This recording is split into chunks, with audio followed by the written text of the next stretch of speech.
Hello friend, welcome to my YouTube channel Hindi पर आपका बहुत बहुत स्वागत है। आज हम हिंदी से संबंधित कुछ महत्वपूर्ण प्रश्न उत्तर को देखेंगे। यहाँ हम कुछ ऐसे प्रश्नों को देखेंगे जो आपको किसी भी एग्ज़ाम के में, चाहे आप कोई भी एग्ज़ाम की तैयारी हिंदी से रिलेटेड कर रहे हो, तो ये आपको काफ़ी हेल्पफुल होंगे। तो चलिए स्टार्ट करते हैं आज का हमारा ये वीडियो हिंदी के कुछ महत्वपूर्ण प्रश्नों को। यहाँ हम देखेंगे, यहाँ प्रेमचंद्र कृति पंच परमेश्वर कहानी घटना प्रधान कहानी है। यानी कि प्रेमचंद्र की कहानी जो है पंच परमेश्वर, ये कहानी घटना प्रधान कहानी है। प्रेमचंद्र की अंतिम कहानी है कफन। मुंशी प्रेमचंद्र ने लगभग 300 कहानियां लिखी हैं जो मानसरोवर के 8 खंडों में प्रकाशित की गई है। यानी कि 300 कहानी को 8 खंडों में बांट करके प्रकाशित किया गया है। जयशंकर प्रसाद की पहली कहानी ग्राम, जो 1911 ईस्वी में इंदु पत्रिका में प्रकाशित हुई थी।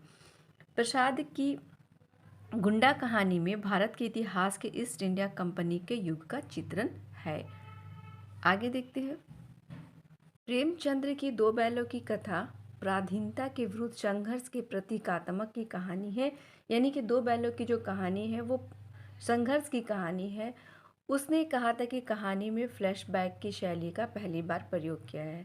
तो प्रेमचंद ने कहा था कि उस कहानी में पहली बार फ्लैशबैक की शैली का प्रयोग किया गया है। रामविलास शर्मा ने मुंशी प्रेमचंद को कबीर के बाद हिंदी का सबसे बड़ा व्यंग्यकार माना है और प्रसाद के कुल 69 कहानियां लिखी है। आगे देखते हैं। जयशंकर प्रसाद की कहानी संदेश दाम्पत्य प्रेम का उज्जवल रूप प्रस्तुत करने वाली कहानी है। नई कहानी के बाद हिंदी में आ कहानी आंदोलन की नकल है। नई कहानी के बाद कहानी में आ कहानी क्या नकल क्या थी? अंग्रेजी, फ्रेंच और एंटी स्टोरी। सचेत कहानी के बाद सहज कहानी आंदोलन के प्रवर्तक है अमृत रॉय और कमलेश्वर ने आम आदमी की कहानी और समानांतर कहानी आंदोलन चलाया था, जो 1974 ईस्वी में सारिका पत्रिका में प्रकाशित हुई थी। दूधनाग सिंह की कहानियों में एकाकीपन और निर्वसन की भावना अधिक उभर कर आई है। लक्ष्मी नारायण ने जैनेन्द्र को मानव जीवन दर्शन का सबसे बड़ा कहानीकार कहा है।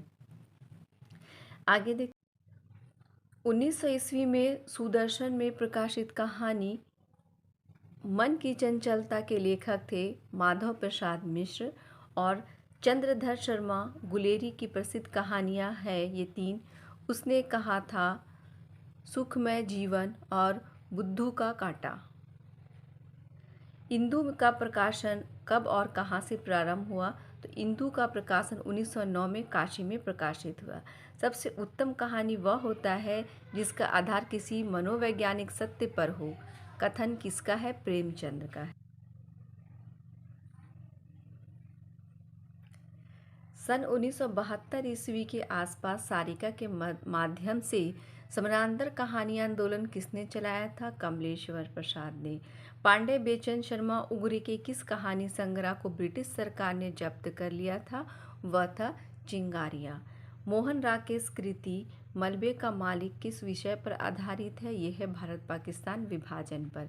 हिंदी कहानी एक अंतरंगिणी परिचय पुस्तक के लेखक है उपेंद्रनाथ अश्क। लहना सिंह, सूबेदारनी तथा बाजी सिंह किस व्याख्यात कहानी के पात्र है? उसने कहा था। आई होप कि आपको हमारा ये वीडियो पसंद आया। पसंद आया तो लाइक एंड सब्सक्राइब ज़रूर करें।